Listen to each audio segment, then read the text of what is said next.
वैसे तो हम सब जानते हैं 15 अगस्त 1947 के दिन ब्रिटिश हुकूमत से आज़ादी मिल गई थी, पर क्या आपको पता है इसके बाद भी 3 प्रिंसली स्टेट्स ऐसे थे जिनका भारत में विलय होना अभी बाकी था। ये सेल्फ एक्लेम्ड इंडिपेंडेंट स्टेट्स थे जो ब्रिटिश क्राउन रूल से फ्रीडम मिल जाने के बाद भी ना ही पाकिस्तान में शामिल हुए थे और ना ही भारत देश में। ये 3 स्टेट्स थे जूनागढ़, हैदराबाद और Jammu and Kashmir. In 3 states का विलय भारत में आज़ादी के बाद हुआ। इनमें सबसे बड़ा स्टेट और इंडिपेंडेंस के बाद इंडियन पॉलिटिकल हिस्ट्री का सबसे बर्निंग इशू रहा जम्मू एंड कश्मीर। 9 अगस्त 2019 ये वो तारीख थी जब भारत के राष्ट्रपति ने पूर्ण बहुमत से पारित आर्टिकल 370 को खत्म करने के प्रयास को अपनी लिखित सहमति दे दी और इसी के साथ जम्मू एंड कश्मीर का लगभग 65 ईयर्स से चला आ रहा स्पेशल स्टेटस खत्म कर दिया गया। आज की इस वीडियो में हम आर्टिकल 35A और आर्टिकल 370 की पूरी हिस्ट्री ज्योग्राफी को समझेंगे। ये दोनों आर्टिकल्स को क्यों और कैसे बनाया गया था, इनका मेन ऑब्जेक्टिव क्या था, लोगों को इनसे क्या प्रॉब्लम्स हो रही थी, इन्हें क्यों और कैसे हटाया गया, और सबसे इम्पोर्टेंट ये दोनों आर्टिकल हटने से क्या इम्पैक्ट आया। हे एवरीबॉडी, मैं परमीर और आज ये सारी ही चीज़ें बहुत ही आसानी से समझेंगे।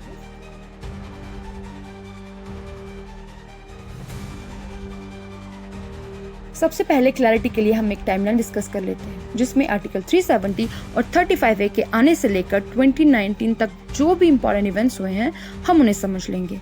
हमारी टाइमलाइन की पहली और सबसे इम्पोर्टेंट डेट है 26 अक्टूबर 1947। इसी दिन गवर्नमेंट ऑफ इंडिया और महाराजा हरि सिंह जी के बीच में इंस्ट्रूमेंट ऑफ असेशन साइन किया गया था। इसी दिन से जम्मू एंड कश्मीर को इंडिया का पार्ट बना दिया गया था।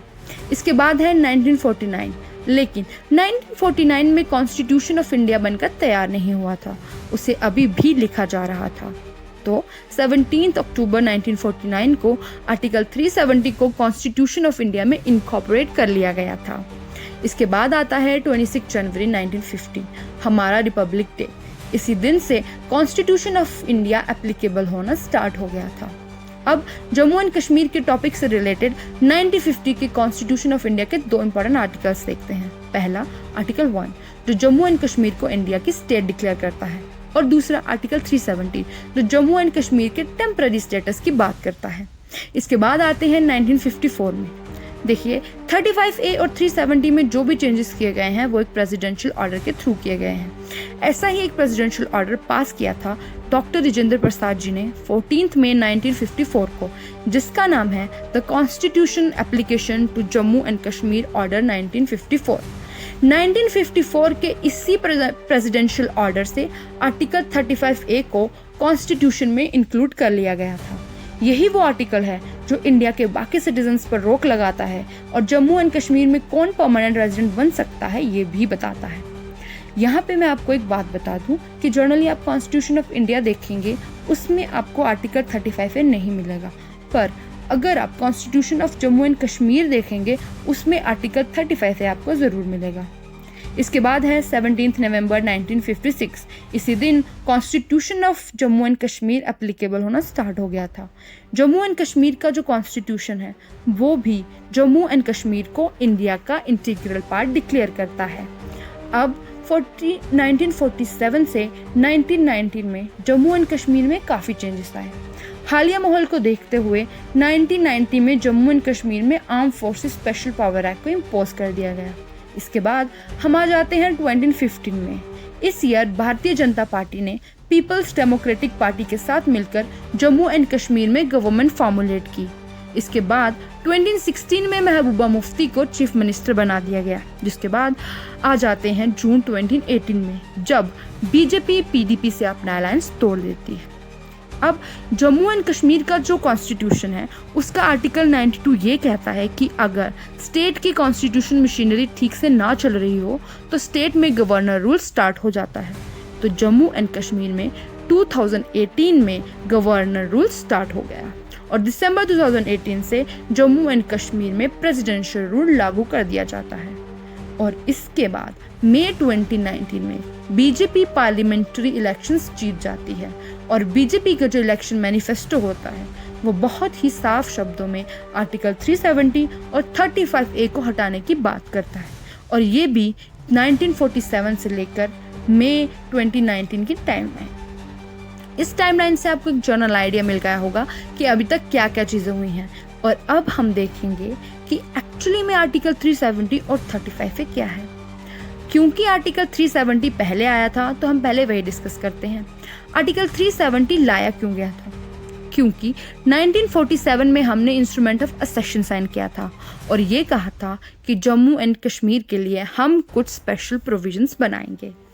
उसी चीज़ को फुलफिल करने के लिए हमने आर्टिकल 370 को इंक्लूड किया, और जब से हमारा कॉन्स्टिट्यूशन बना है तब से ही आर्टिकल 370 कॉन्स्टिट्यूशन ऑफ इंडिया का पार्ट है। अब आर्टिकल 370 करता क्या है? ये जम्मू एंड कश्मीर को एक स्पेशल स्टेटस प्रोवाइड करता है। ये कहता है कि बाकी जो भी लॉज हैं वो जम्मू एंड कश्मीर में एप्लीकेबल नहीं होंगे, जम्मू एंड कश्मीर के लिए स्पेशल लॉज बनाए जाएंगे। पर आर्टिकल 370 ये भी कहता है कि ये एक टेम्पररी प्रोविजन है। जी हाँ, 370 का ही टेक्स्ट ये कहता है कि स्पेशल स्टेटस देने की जो बात की गई है वो एक टेम्पररी प्रोविजन है। इसके बाद आर्टिकल 370 में ही इसके रिमूवल की भी बात की गई है। रिमूवल का प्रोसेस क्या दिया गया है कि अगर प्रेसिडेंट चाहे तो एक पब्लिक ऑर्डर निकाल सकता है और ये कह सकता है कि आज से आर्टिकल 370 एप्लीकेबल नहीं रहेगा, पर यह पब्लिक ऑर्डर निकालने से पहले उन्हें जम्मू एंड कश्मीर की कॉन्स्टिट्यूएंट असेंबली से परमिशन लेनी होगी। पर अब अगर रिमूवल का प्रोसेस 370 में दिया हुआ था तो 370 को हटाया क्यों नहीं जा रहा था? क्योंकि जिस कॉन्स्टिट्यूएंट असेंबली से परमिशन लेने की बात की गई थी वो कॉन्स्टिट्यूएंट असेंबली तो 1957 में ही डिसॉल्व कर दी गई थी। ये बता दूं कि कॉन्स्टिट्यूएंट असेंबली और लेजिस्लेटिव असेंबली दो डिफरेंट चीजें होती हैं। 370 में कॉन्स्टिट्यूएंट असेंबली की बात की गई थी जो एग्जिस्ट ही नहीं करती थी, तो यही डेडलॉक था जिसकी वजह से आर्टिकल 370 को रिमूव करने में परेशानियां आ रही थी। नेक्स्ट है आर्टिकल 35A। आर्टिकल 370 में जो स्पेशल स्टेटस देने की बात की गई है उसी चीज को फुलफिल करने के लिए 1954 को डॉक्टर विजेंद्र प्रसाद जी ने एक न्यू प्रेसिडेंशियल ऑर्डर निकाला और वहीं से आया आर्टिकल 35A। अब जैसे आर्टिकल 370 जम्मू एंड कश्मीर और बाकी स्टेट्स को अलग करता है, उसी तरह article 35A Jammu and Kashmir में जो रह रहे लोग हैं उन्हीं में डिस्क्रिमिनेशन क्रिएट करता है। जानते हैं कैसे? सबसे पहले आर्टिकल 35A ये कहता है कि वो लॉज जो बाकी पूरा देश फॉलो कर रहा है, सारे लॉज जम्मू एंड कश्मीर में एप्लीकेबल नहीं होंगे। प्रेसिडेंट स्टेट असेंबली के साथ मिलकर ये डिसाइड करेगा कि वो कौन कौन से लॉज हैं जो जम्मू एंड कश्मीर में एप्लीकेबल होंगे। दूसरा, 35A ही वो प्रोविजन है जिसके थ्रू ये डिसाइड किया जाता है कि जम्मू एंड कश्मीर में रहने वाले कौन से लोगों को परमानेंट रेजिडेंट माना जाएगा और कौन से लोगों को परमानेंट रेजिडेंट नहीं माना जाएगा। अब परमानेंट रेजिडेंट की टर्म क्या होती है? देखिए, जम्मू एंड कश्मीर में जो भी लोगों को परमानेंट रेजिडेंट माना जाता है उनके पास स्पेशल राइट्स होते हैं, उनके बहुत सारे प्रिविलेजेस होते हैं, और वो लोग जो परमानेंट रेजिडेंट नहीं हैं उन्हें बहुत सारी लिमिटेशंस फेस करनी पड़ती हैं। अब परमानेंट रेजिडेंट कौन होगा ये कैसे डिसाइड किया जाता है? ये डिसाइड किया जाता है 35A और जम्मू एंड कश्मीर के कॉन्स्टिट्यूशन के थ्रू। ये कहता है कि वो लोग जिन्होंने 14 मई 1954 से जम्मू के स्टेट सब्जेक्ट बनाया है, या फिर वो लोग जो 10 साल से वहाँ रह रहे हों, और या फिर वो लोग जिन्होंने लॉफुली इमूवेबल प्रॉपर्टी एक्वायर की हो, सिर्फ यही वो लोग हैं जिनको परमानेंट रेजिडेंट माना जाएगा, बाकी लोगों को नहीं। अब आप सोच रहे होंगे कि परमानेंट रेजिडेंट हो या ना हो क्या फ़र्क पड़ता है? बहुत फ़र्क पड़ता है। इम्पॉर्टेंस समझने के लिए मैं आपको एक छोटी सी एग्जांपल देती हूँ। राइट टू वोट जैसा जो बेसिक राइट है वो भी नॉन परमानेंट रेजिडेंट को अवेलेबल नहीं है। और भी बहुत सारे ऑब्जेक्शंस थे जो आर्टिकल 35A में थे, जैसे ये प्रोविज़न विमेंस के लिए बहुत डिस्क्रिमिनेटरी है। ये प्रोविज़न और जम्मू एंड कश्मीर का कॉन्स्टिट्यूशन ये कहता है कि अगर कोई भी कश्मीरी विमेन नॉन कश्मीरी या आउटसाइडर से शादी करती है तो उसके सारे प्रॉपर्टी राइट्स खत्म हो जाते हैं। हाँ, 22 में जो सुप्रीम कोर्ट का जजमेंट था उसमें ये कहा गया था कि कश्मीरी वुमेन्स के प्रॉपर्टी राइट इंटैक्ट रहेंगे, वो उसके पास ही रहेंगे। पर वो अपने प्रॉपर्टी राइट्स अपने बच्चों को ट्रांसफर नहीं कर सकती है। अब आपको ये तो पता चल गया होगा कि आर्टिकल 370 और 35A क्या है और इन्हें हटने से जम्मू एंड कश्मीर में क्या इम्पैक्ट आया। पर अब हम जानेंगे कि क्या 370 और 35A को फिर से लागू किया जा सकता है। तो part 21 of the Indian constitution of India के इस पार्ट में temporary, transitional and special provisions शामिल हैं और 370B part 21 of Indian constitution में एक टेम्परेरी प्रोविजन है। तो आर्टिकल 370 को दोबारा लागू नहीं किया जा सकता। सुप्रीम कोर्ट ऑफ इंडिया ने कहा है कि 370 एक टेम्परेरी प्रोविजन था। प्रेसिडेंट ऑफ इंडिया के पास अधिकार था इसको हटाने के लिए और साथ ही सुप्रीम कोर्ट ने यह भी कहा कि 370 में ऐसा कोई प्रोविजन नहीं था जिससे इसको वापस लागू किया जा सके और अगर कोई सरकार आर्टिकल 370 को फिर से लागू करना चाहे तो उसे संसद के दोनों सदनों में 2/3 बहुमत और 50% विधानसभाओं की मंजूरी लेनी होगी, जो कि ऐसा करना एक तरह से असंभव लगता है।